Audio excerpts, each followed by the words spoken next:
Hola, ¿qué tal a todos? ¿Cómo están? Bienvenidos y bienvenidas una vez más aquí al canal. Hacía días que no subía videos. He estado haciendo los de una jornada profética y voy a seguir subiéndolos, por supuesto. Pero ahora voy a empezar una nueva sección aquí en el canal. Voy a abrir diferentes temas para poder compartir con ustedes. Y el día de hoy, a partir de ahora, comienzo con esta nueva temática que va a ser griego bíblico, aprendiendo un poquito de griego, el griego que está en la Biblia, especialmente en el Nuevo Testamento. Así que empecemos con esta que será la lección número 1. Lo que es la lección 1 y 2 va a ser una especie de introducción al griego koiné, que es el griego de la Biblia. Y tenemos que poner estas bases para poder adentrarnos en la gramática, que créanme que es fácil, solo que hay que agarrar los truquitos y también tomar un poquito de ritmo en cuanto a lo que es el lenguaje.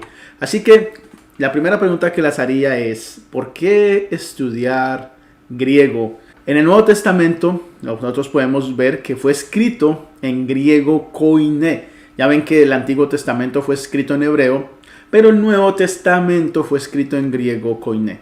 También por qué estudiar griego, porque hay una versión que se llama la Septuaginta, que es la versión de los 70, que fue escrita en griego, es el Antiguo Testamento, pero traducido en griego. Esto fue escrito en Alejandría por judíos, por los judíos que querían alcanzar, por decirlo de esa manera, a los judíos de segunda y tercera generación que crecieron en ese mundo helenístico, en el mundo griego, y entonces hablaban más griego que hebreo. Algo similar a lo que ocurre aquí en Estados Unidos, cuando los hijos de extranjeros, ya sean hispanos, asiáticos, nacen en este país, pues aprenden más inglés que el idioma de sus padres, el idioma natal.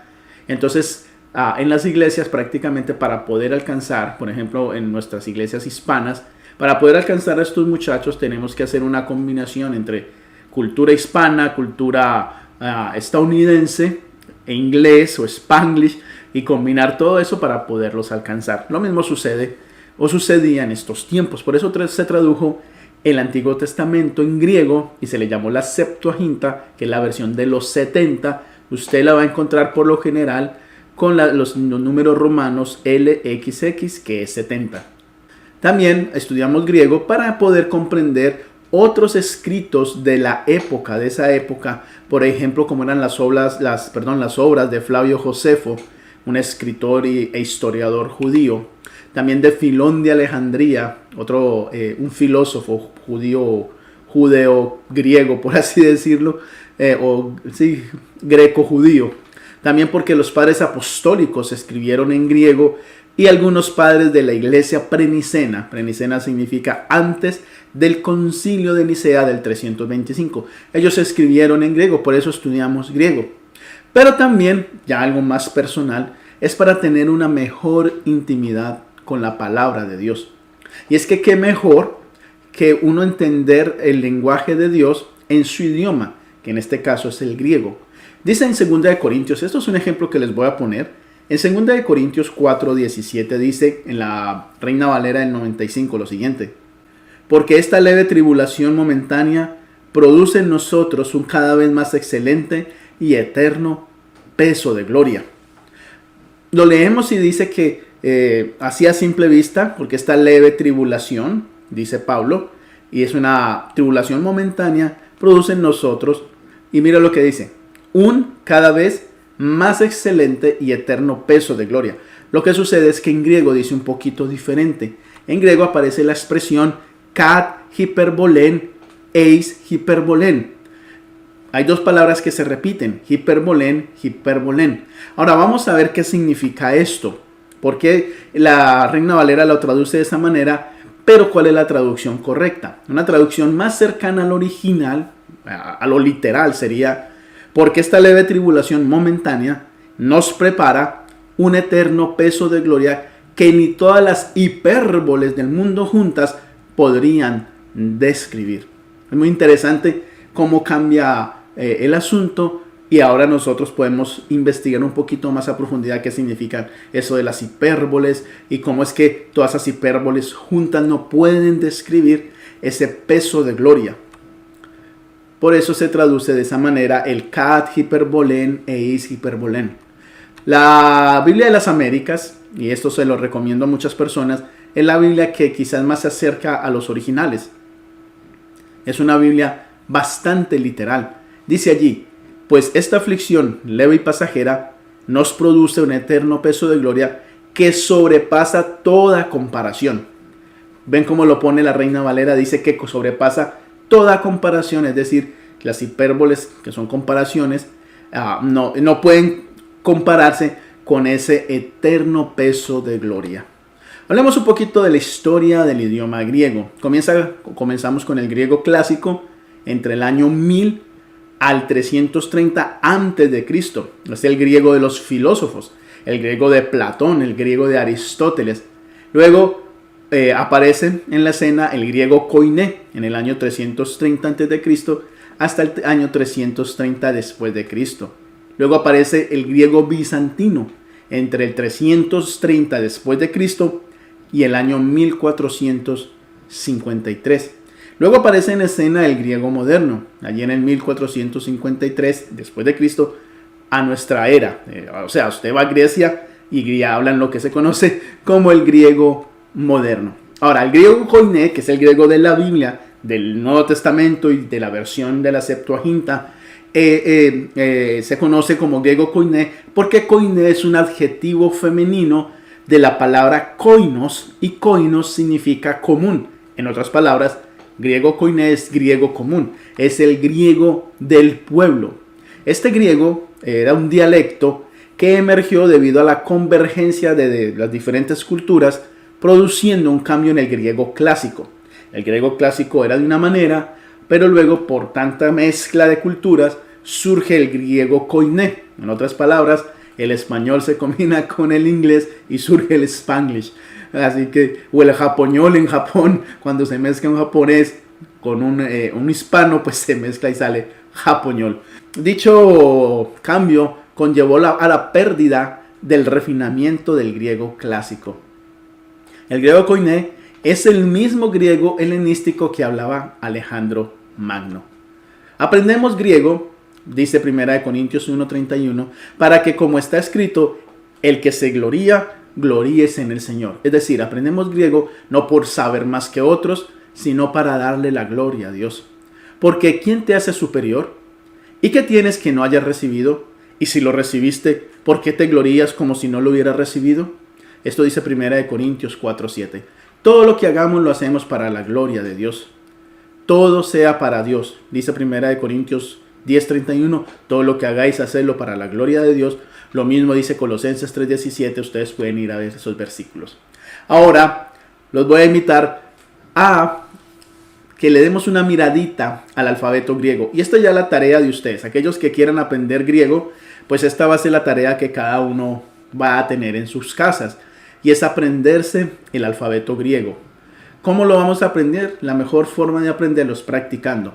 Es decir, tomar lápiz y papel y comenzar a escribir, y a medida que uno va escribiendo, uno va repitiendo en su mente o a voz alta lo que va escribiendo. En este caso, las letras del alfabeto griego. Son muy similares a las de español. Tienen algunas variaciones, pero se parecen mucho, pues nuestra cultura proviene de esa combinación del greco-romano o el greco-latín. Nuestro idioma, nuestra cultura se ha derivado muchísimo de esto. Así que la primera letra en el alfabeto griego es alfa. La alfa, y aquí en pantalla ustedes pueden ver, en la izquierda está la mayúscula, luego está la minúscula.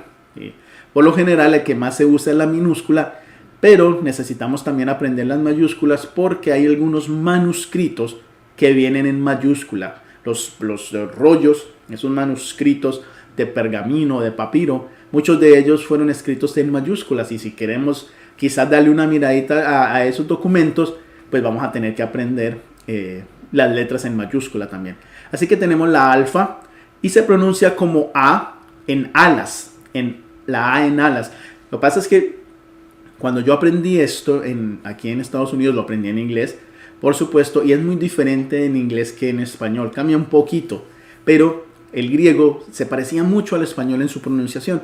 Así que, o más bien el español se parece al griego, pues somos herencia del latín y del griego. Así que A en alas. La beta se pronuncia como la B de burro, así se pronuncia. Luego tenemos gamma, que es la G como en gota, suena como en gato, gota. No suena como en gente, eso sería una J más bien. Suena como gota, gato, la G. Luego tenemos la delta, que es la D, de dedo. Tenemos la epsilon, que es una E, como en estar. Y esta epsilon, la E, es una E corta. Ahora vamos a ver la otra, la eta, que es una E más larga. Tenemos la Z, y la Z, suena como el sonido de una abeja, como el Z, Z. Se pronunciaría así, pero nosotros lo único que tenemos que aprender es a reconocer las letras. No tenemos que aprender cómo se pronuncia porque nosotros no vamos a hablar el griego koiné. A menos que quieran aprender griego moderno para ir a Grecia, pues eso ya es otro tema. Y tendrían que contratar a un profesor, a alguien profesional que pueda enseñar griego. Pero en este caso yo solo puedo enseñar griego koiné, que es el griego de la Biblia. Así que la Z sonaba como un zumbido. Z. Luego está la eta, que es la E larga y se pronuncia como en el, con el acento. Eta, el. A diferencia de la epsilon, que es E, esta es como en el, Luego tenemos la teta, o la teta, que la T y la H como en inglés, como da, como el da. Suena más o menos como ese. Ese es uno de los sonidos que no tenemos en español. Pero en inglés sí lo tenemos. De da. Entonces, algunas personas lo pronuncian como si fuera una D. ¿Ok? Entonces, como poniendo la lengua arriba, vienen aquí en el paladar. Entonces sería como una D. Da. Luego tenemos la iota, que es la I de punto. La I latina en nuestro idioma, como en iglesia, como en idea. Tenemos capa, la capa es una K, como en kilo. La lambda es una L, ahí ustedes la pueden ver, como en listo, es la L de nosotros. Luego tenemos la mu, que es la M de nosotros, de mamá, de misionero. Tenemos la nu, que es nuestra N, la N de no, de niño, la N. Luego tenemos la si, esta sí se pronuncia como la X de nosotros, exitoso, sí. Luego tenemos la omicron, y la omicron se pronuncia como la O, una O corta, oliva, O. A diferencia de la omega, que es una O larga. La omega sería algo como omega, y esta es omicron, O. Luego tenemos la pi, muy conocida. ¿Cuántos en nuestra escuela nos enseñaron el pi, el famoso 3.1416? Esta pi es la letra P, que suena como en palo, como en Pedro, es la letra pi. Luego tenemos la ro, o la ro, es la R, pero suena como en remanente, como r. Pero el sonido rudo, ra, no como en el sonido suave en español, ahora de ratón, de caro, de algo está muy caro. Uno no dice algo está muy caro porque sería un auto. Algo está muy caro, pero en griego remanente. Luego tenemos la sigma, que es la S. Pero aquí hay algo muy interesante con la sigma. Ahorita más adelante les voy a explicar qué sucede con la sigma. Pero ustedes pueden ver aquí que hay 3 diferentes letras. Más adelante lo voy a explicar. La sigma es la S como en sudor. Luego tenemos la tau, que es la T como en tratar, como en tomate. Luego tenemos la upsilon, que es la U como en uno. Solo que en algunas ocasiones esta upsilon suena como una I, como Y, por así decirlo. Y ven que la mayúscula parece como nuestra Y de yema, pero que en algunos idiomas suena como una I. Solo en español, no sé si en otros idiomas, pero en español suena como una Y, como Y, de yema, de yoyo, de yo. En cambio, en muchos otros idiomas suena como una I. En vez de decir yema, sería yema. Por eso en inglés, en vez de decir llama, el animalito, le dicen lama, porque no tienen ese sonido tan identificado como nosotros. Pero entonces la upsilon a la vista es una U como en uno. Luego tenemos la fi, que es como la F de firme. Tenemos la ji, que se pronuncia como nuestra J, como en jamás. O la H en inglés, ¿verdad? O sea, de how are you, how. Es la J de nosotros. Luego tenemos la psi, Ustedes la pueden ver ahí que parece un tridente. La psi es la PS como en Pepsi. Entonces cuando ustedes vean esta, ustedes saben que es PS, Pepsi. ¿Se recuerdan Pepsi? Y luego tenemos la última letra del abecedario o del alfabeto griego, es la omega. La omega, el alfa y la omega, como en ópera. Esta O es una O larga, omega, ópera.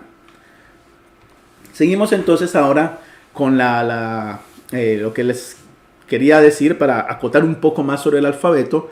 Dice aquí el A y el omega, el alfa y el omega, dice Jesús, yo soy el alfa y el omega, el principio y el fin. Dice el Señor, el que es y que era y que ha de venir, el Todopoderoso. Y lo podemos leer en griego, ego eimi to alfa. Está en mayúscula y luego en minúscula. Kaito omega. Legei kurios. Ho teos. Ho on kai. Ho en kai ho. Erjómenos. Ho pantocratos. Pantocrator. Porque termina en una ro. Pantocrator. Así que el alfa y la omega. Unas notas adicionales al abecedario. La sigma, la S, que les decía ahora, se escribe de dos formas. Al final podemos ver esta S con una colita. Esta aparece al final de la palabra. Mientras que la otra, aquí lo podemos ver, aquí la sigma. Mientras que esta otra S, aquí pueden ver el cursor, se los estoy mostrando con el cursor, aparece esta sigma. Esta está en todas las demás posiciones de la palabra, ya sean en el comienzo o en medio de una palabra, siempre va a aparecer esta sigma, pero siempre al final de la palabra va a aparecer esta. Vamos a ver si aquí aparece. Por ejemplo, aquí en joteos o en curios, ven que aparece esta. Curios aparece la S al final. Lo mismo aquí en joteos. Siempre va a ser al final. En las demás posiciones va a ser este tipo de sigma. Por ejemplo, en cosmos. En cosmos tenemos la sigma en la mitad, en el medio, y al final. Cuando la letra gamma, la G, está combinada con G, con la gamma, con la K, con la Si, no, la G o la Si, como en estos casos que vemos aquí, gamma, gamma, gamma, kappa, gamma, G, Si, gamma, Z. El sonido de la primera gamma se cambia por una N, a la N de nené. Por ejemplo, nosotros vamos a ver esta palabra. A, G, G, E, L, O, S, o alfa, gamma, gamma, epsilon, lambda, omicron, sigma. Y esto, si nosotros lo pronunciamos normal, sería angelos. Pero como se cambia la pronunciación de la primera, sería ángelos o angelos, que significa ángel o mensajero.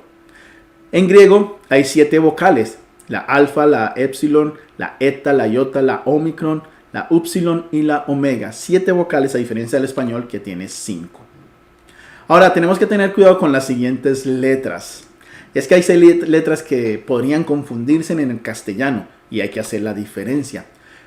Es gamma y no Y de yema. Es gamma. Esta letra es gamma.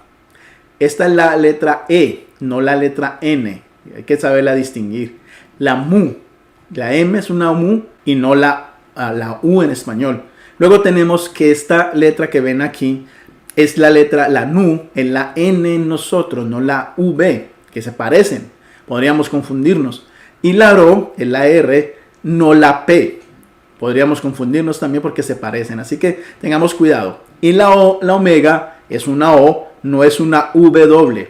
Así que tenemos ahí 6 letras que nos podrían confundir en español, pero que no tienen nada que ver con español.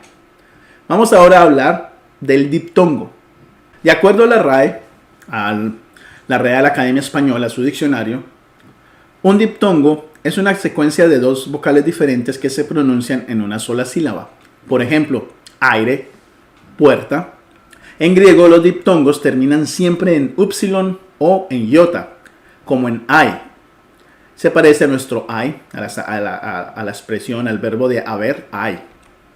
Luego está ei como en ei. Así se pronuncia, lo podemos ver aquí. Alfa iota, ai, epsilon iota, ei. Y luego tenemos una omicron y una iota como en oiga. Así, esos serían los diptongos. Tenemos la U con la I como en Suiza. Tenemos la alfa con la upsilon como en aumentar. Tenemos la omicron con la La upsilon como en tú. Así se pronuncia. Esta O con U no se pronuncia OU, se pronuncia tú, como en la U de tú. Y luego tenemos una E, una epsilon con una upsilon, o la eta con upsilon que se pronuncia como en U, pero diciéndolo muy rápido, como eureka, por decir algo, eureka. En vez de eureka sería como eureka. Nota, todos los diptongos, excepto el U, ponen el énfasis en la primera vocal. Escuchen bien, en la primera vocal, o sea, es decir, cuando uno pronuncia la U sería uy, no ui, sino uy. Au, au, no au, sino au.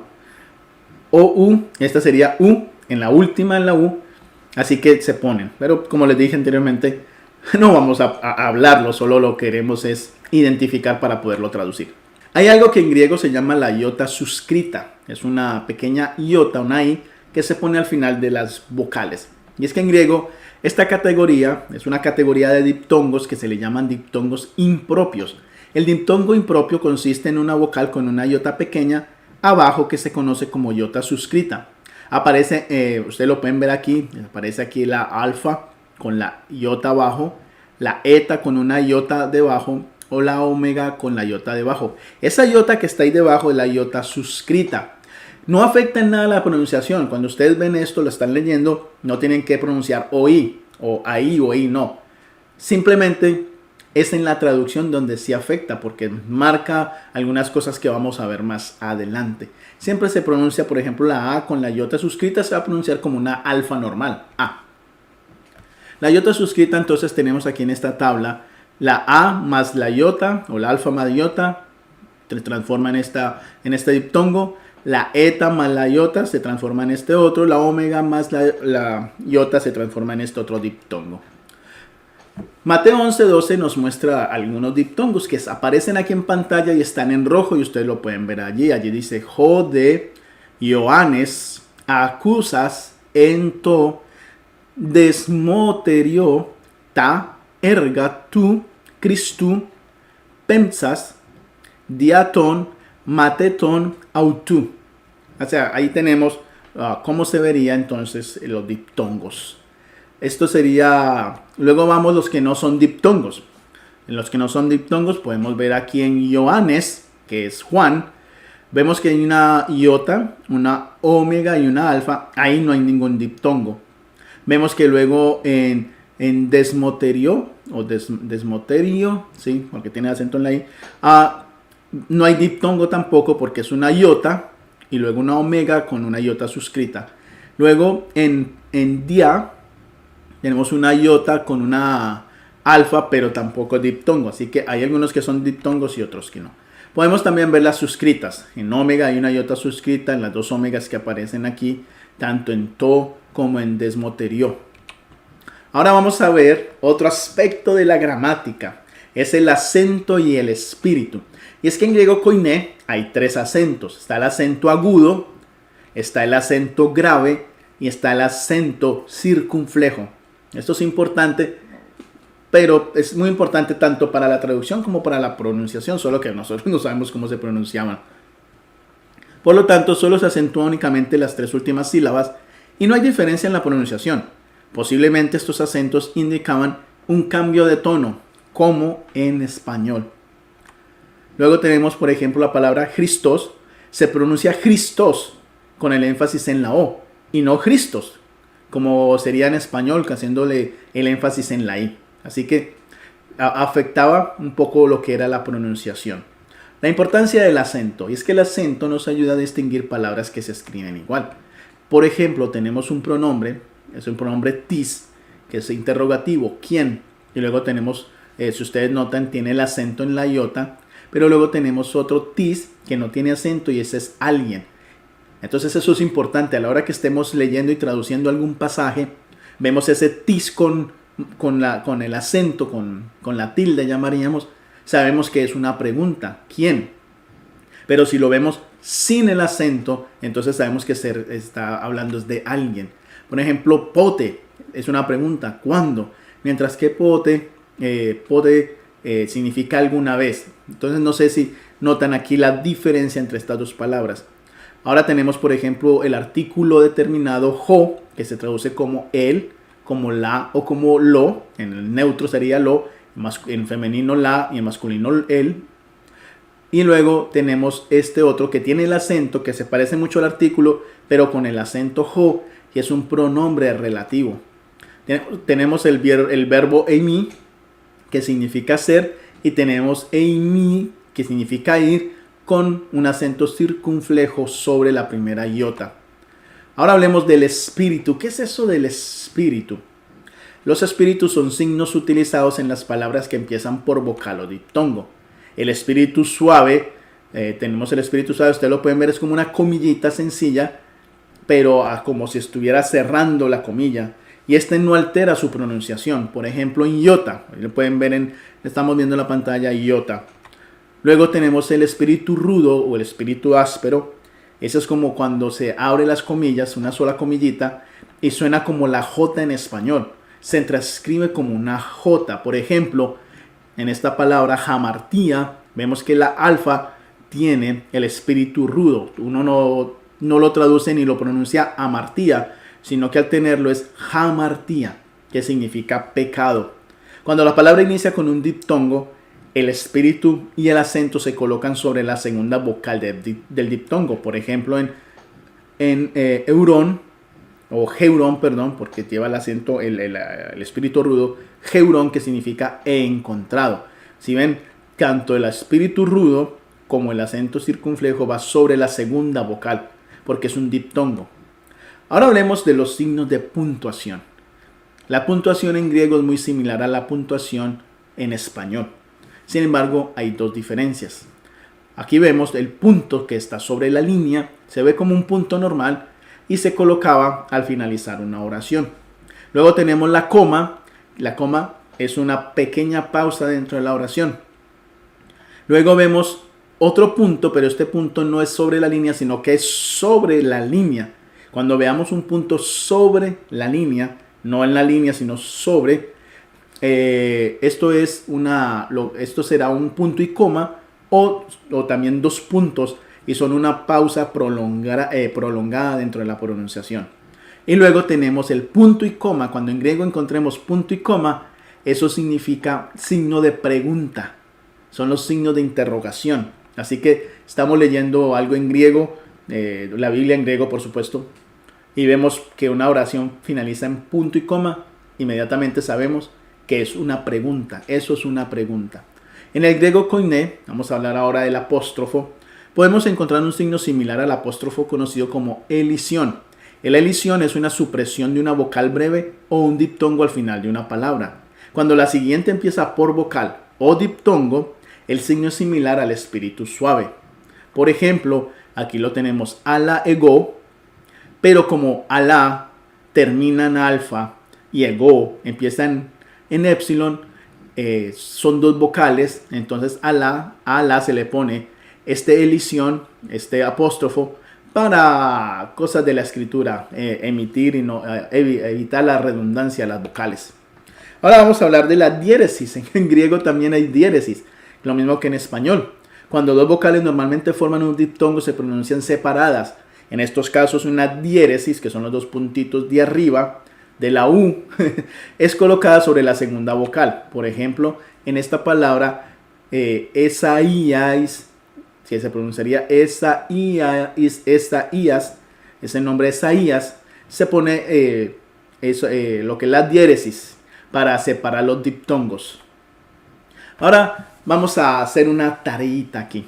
Vamos a reconocer cuáles son preguntas en esta sección, en esta diapositiva. Tenemos 1, 2, 3, 4, 5 palabras. Aquí tenemos blepeis, tenemos ejo, tenemos luosin, tenemos ballet y tenemos leguete. ¿Cuál de estas es pregunta? Esta termina, aquí tenemos punto y coma. Ejo tiene un punto sobre la línea. Luosin tiene punto en la línea. Ballet tiene punto y coma. Leguete tiene una coma. ¿Cuál de los que están aquí son preguntas? Si tú dices que blepeis y ballet, estás en lo correcto. Ahora Nuestra próxima tarea, y ya con esto terminamos esta lección, es leer Juan, la primera de Juan, perdón, capítulo 1, versículo 1 al 3. Vamos a leer Juan 1, 1 al 3, y a medida que vamos leyendo en griego, vamos a reconocer los signos de puntuación. Vamos a reconocer los espíritus y los acentos. Si pueden hacerlo en la tablet o en el iPad, o si lo quieren imprimir y van ahí escribiendo sobre sobre ellos, cuáles son los signos de puntuación. Por ejemplo, los espíritus y los acentos. Y les voy a decir los primeros. Jo en apo arges, jo akekoamen, jo eurokamen, tois, oftalmois, gemón. Jo eteasametakai, ahí gereis, gemón, epselafesan, eso está difícil, epselafesan, peritu, logu, tes, soes. Ahora, ese es el primer versículo. Aquí ya vemos un artículo relativo. Vemos que tiene espíritu rudo, jo, y tiene el acento grave. Luego tenemos en, que tiene acento circunflejo y tiene un espíritu suave. Apo, que tiene espíritu suave en el alfa y tiene la elisión, el apóstrofe, para evitar la redundancia de vocales. Tenemos arques o arges, como creo que se pronuncia arges, ¿sí? Tenemos en la alfa el acento suave y un circunflejo en la eta. Luego tenemos coma aquí.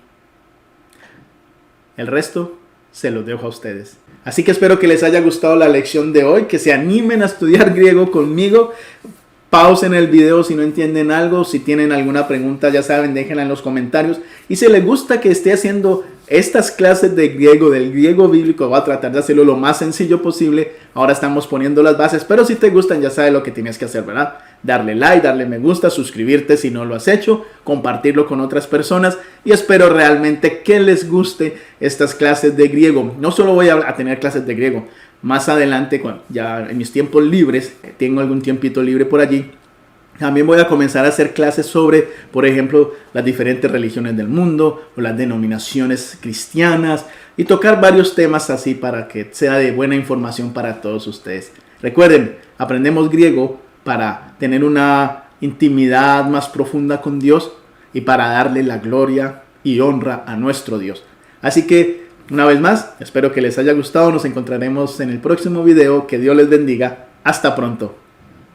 Si te ha gustado este video, te invito para que te suscribas si no lo has hecho y para que le des clic en la campanita y de esta manera YouTube te avise cuando subo mi próximo video. También te invito para que escribas en la caja de comentarios y me dejes tus impresiones. Y si me quieres apoyar, lo puedes hacer también con un like, con un me gusta y también para que compartas este video a aquellas personas que tú creas que se pueden beneficiar con este tipo de contenidos.